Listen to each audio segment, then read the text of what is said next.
That's what went wrong, is I assumed I was going to just fix it with my upper body, but my upper body said, screw you, lady. And my shoulder decided to partially dislocate, and down I went. So, yeah. So now when I went back to this trick today for the first time,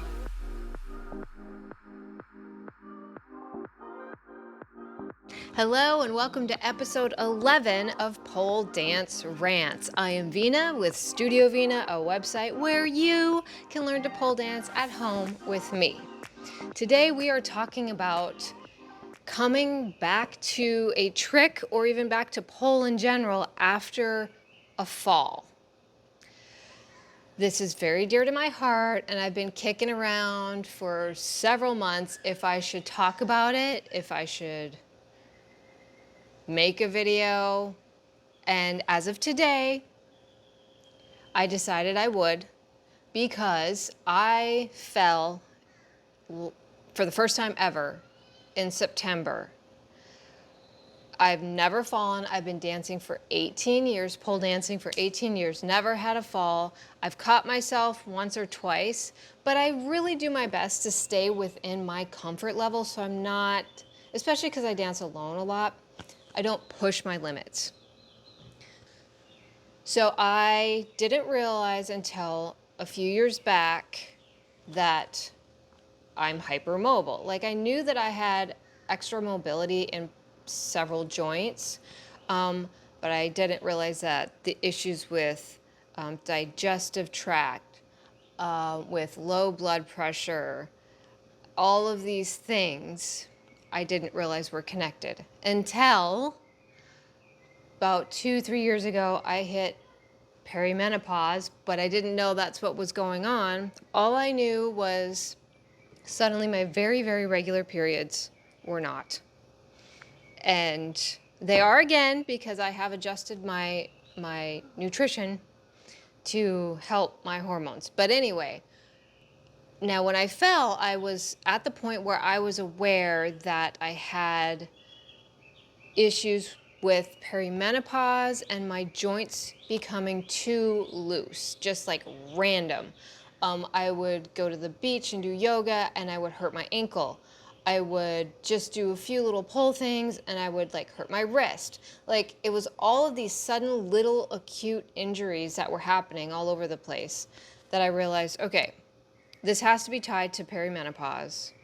So I knew with my background that if you were somebody who is pregnant, the hormone relaxin can really affect you if you're hypermobile during your pregnancy. So then I did some searching and I realized that yes, the same hormones that factor into your pregnant body becoming loosey-goosey also can happen when you're going through perimenopause. Great. Wonderful. So what happened was I went to do a trick, a combo that I've done, I don't know how many times, so many times. Didn't think anything of it. And my arm, my shoulder, partially dislocated when I was upside down. And because of that, I fell onto I fell forward, like, onto my shoulder. I knew how to fall, so I didn't hurt myself in the fall, thankfully. And the funny thing was, I caught it on video because I like to film myself. I tend to just freestyle everything, and I don't remember what I do, so I tend to have my camera going a lot when I practice. I caught it on film, and it felt like when it happened at the time, it felt like it took minutes, like 2 minutes to fall, because I made a conscious decision to like do this and do that and then fall.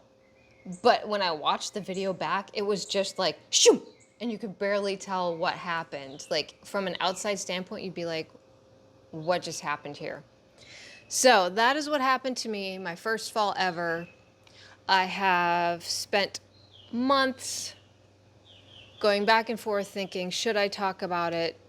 Should I not talk about it?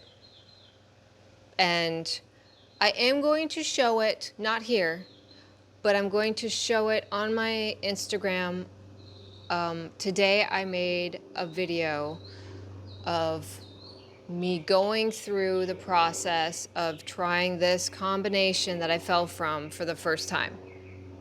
So I will probably put it at the end of that video or some other way, because I want to let people know that there is a fall. I don't want them to be surprised, because I personally don't like to watch people falling. I don't think it's funny. I don't think it's entertaining. I think it's bad mojo. Like, I don't want to see people falling. So I want to be able to warn people before they watch the video and see the fall. It's not like it was horrendous or anything, but I think it's just polite to be like, hey, there's a fall, warning. So I'll put the link down below in the description if you want to see what happened. So now, let me look at my notes and let's move on to the actual chat about getting back on the pole or back into feeling comfortable doing the trick that you fell from.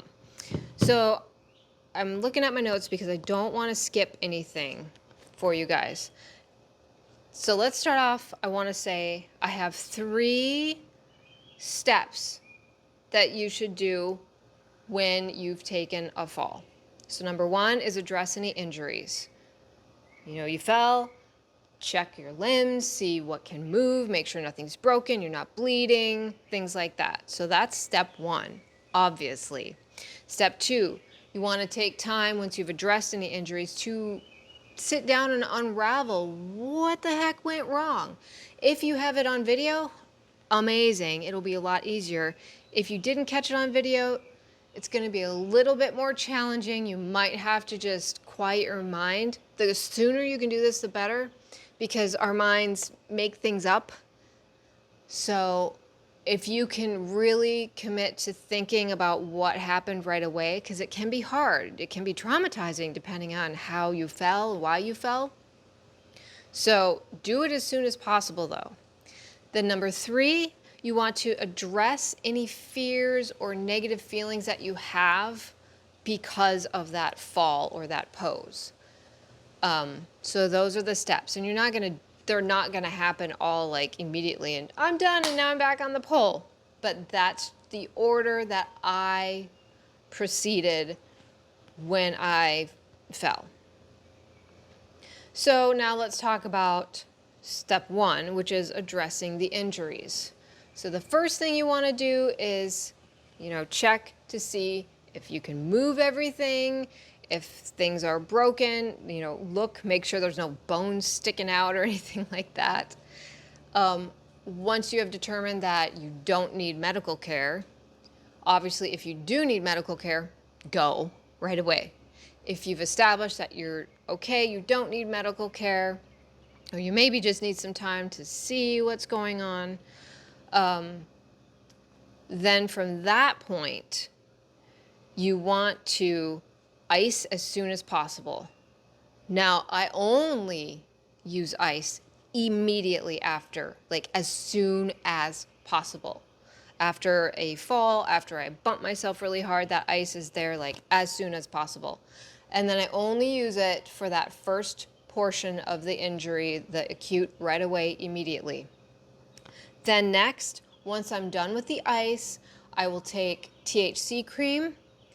You could use arnica cream, anything that helps with inflammation or bruising. I put that on. I immediately took a THC edible because that is key. I want to make sure that the inflammation can be reduced as quickly as possible right away. Then I will rest for the majority of the day or the next day, depending on what time it happened.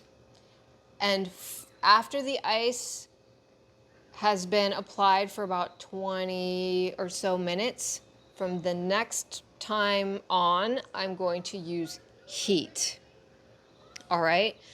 The reason I no longer ice like they used to say is I've now discovered that blood flow is extremely important for healing a injured area. And if you're continuously putting ice on there, the blood flow is like I don't like it. So you want warmth, and I tend to run cold. I am generally a cold, always freezing person. So I, especially like if I injure a foot or something, heat is really important to get that blood flow going to where it needs to be. That evening, I started rehab on my shoulder.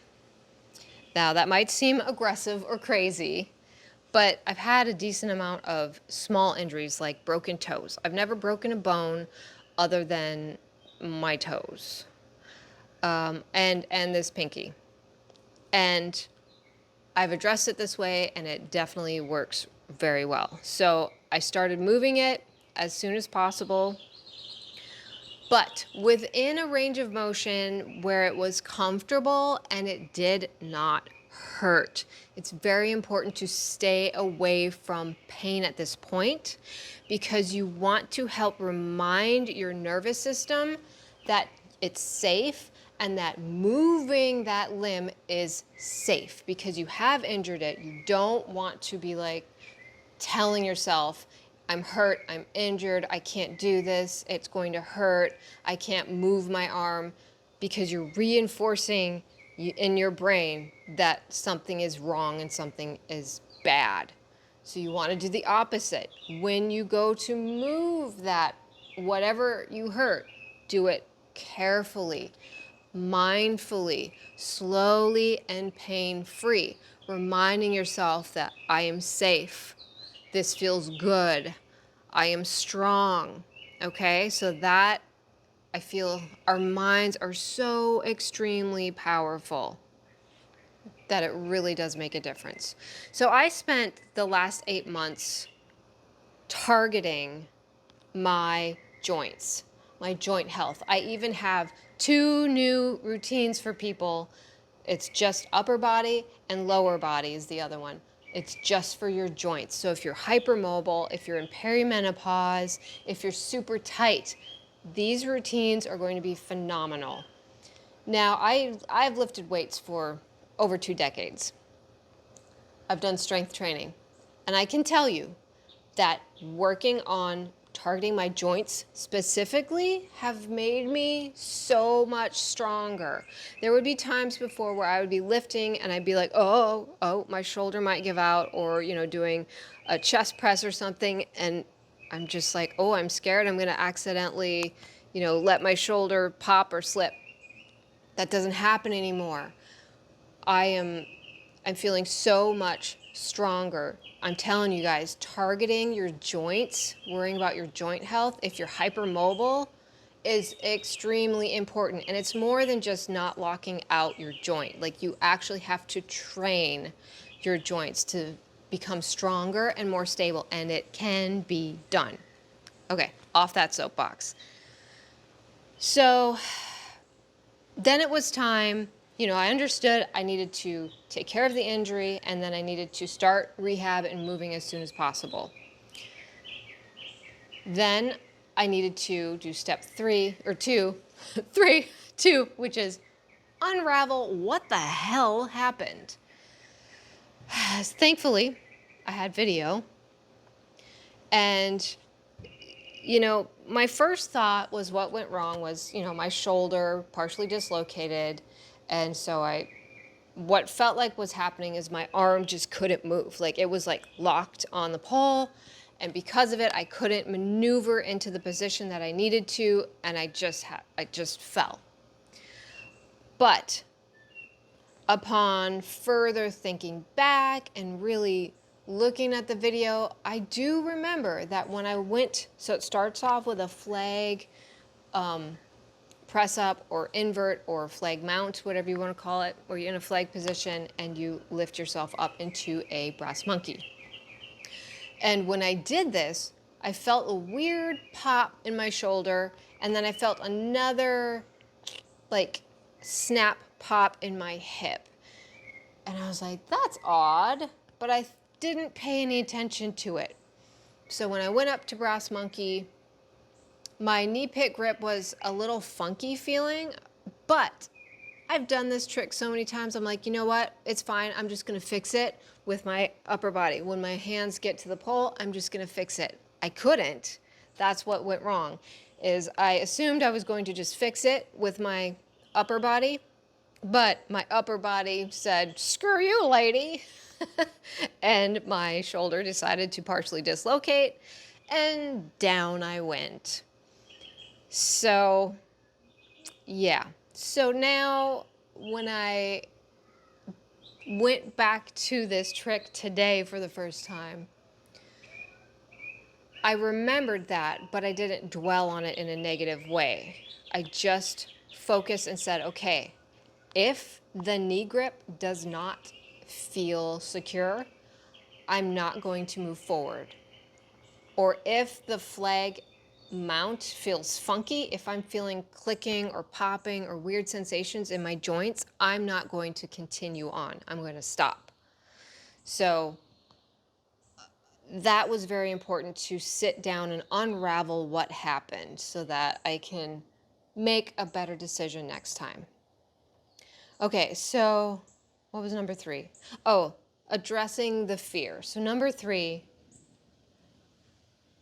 most people are going to be afraid to go and try that trick again. Not everyone.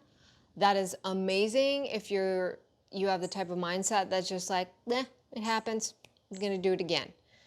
That is great. But you still should take time to look back and wonder what went wrong, because the next time it might not turn out so well. So understanding what went wrong is definitely key. But I also want to point out that when we're addressing the fear of going back and doing this trick, you want to make sure that it is a trick that you still want to do, or a combination, because it may not be necessary. For example, if it's not a fundamental trick, or if it's a trick that requires you to thread limbs through each other or around the pole in a way that you'd be tangled up, so to speak, or you can't release and like jump off or exit safely, those types of tricks, you might want to just think about, hell no, I'm not doing them again.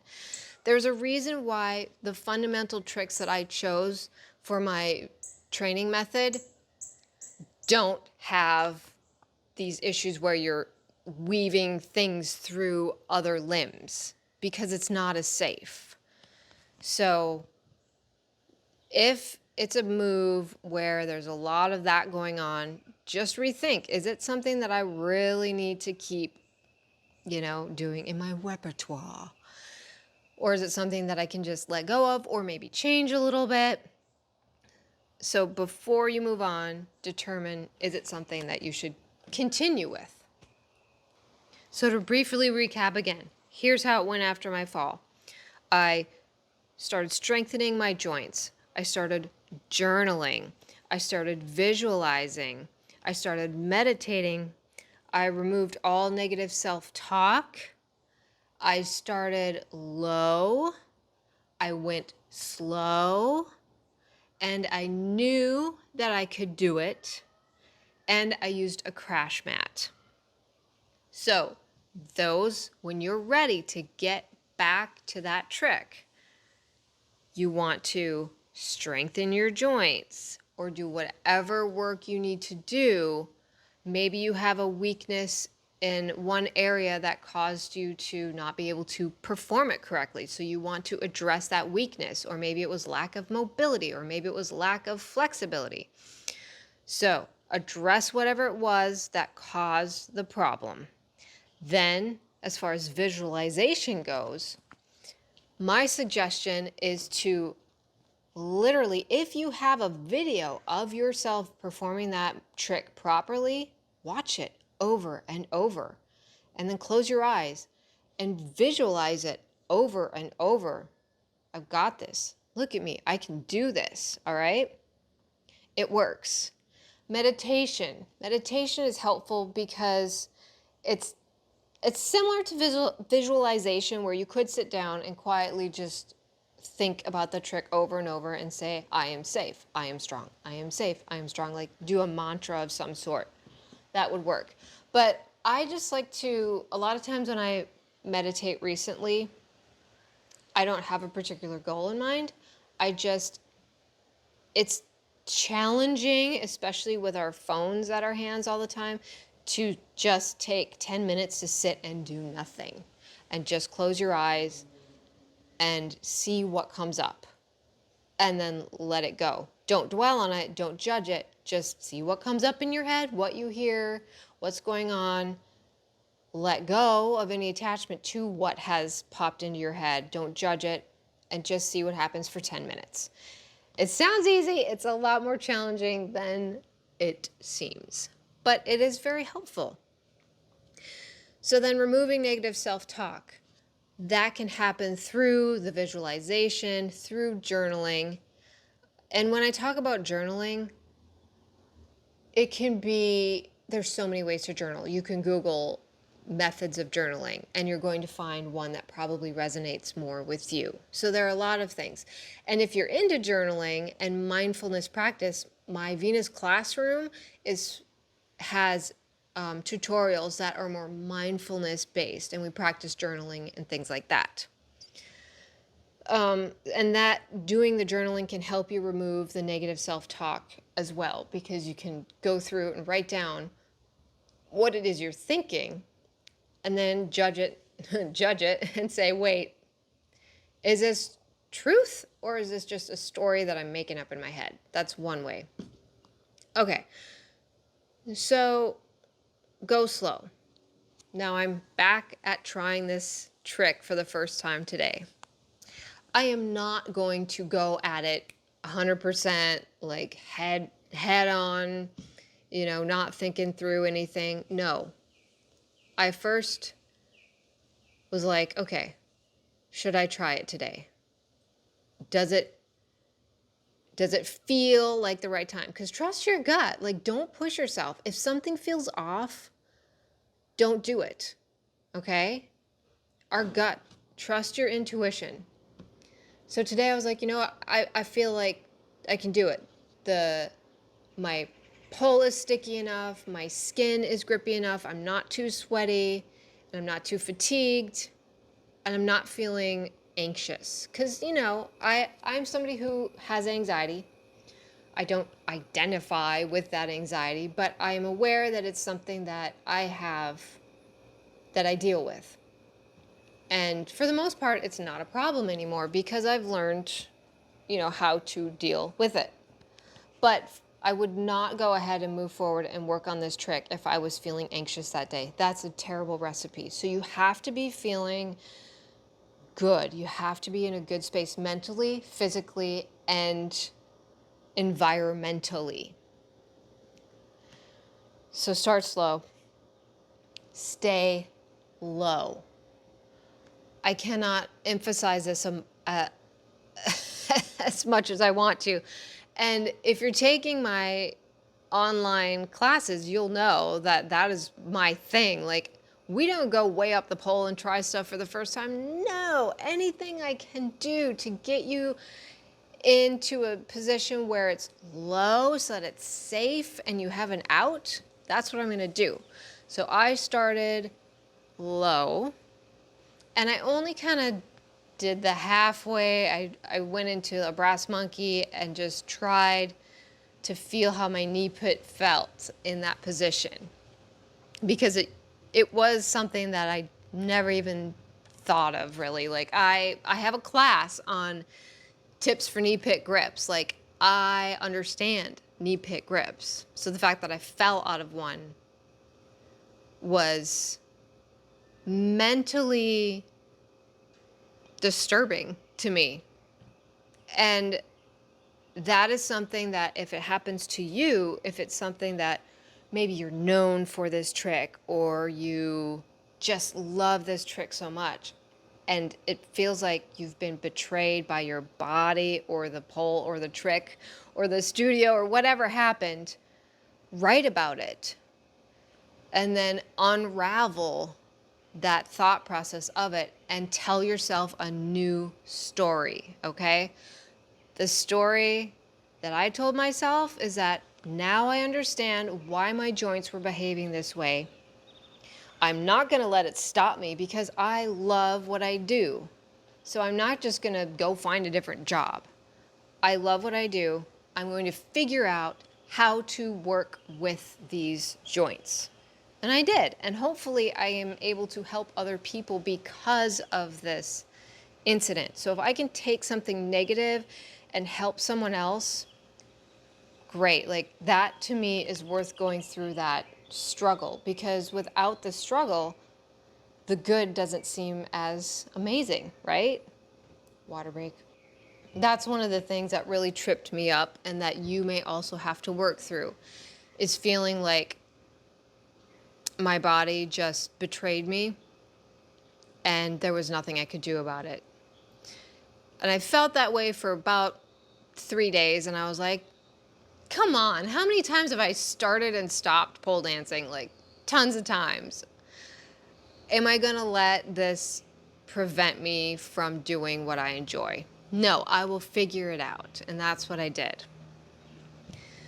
So if you guys are interested in seeing the process of how I went through working my way into that combo again today, I did it this morning, check out the link below in the description. It'll take you there.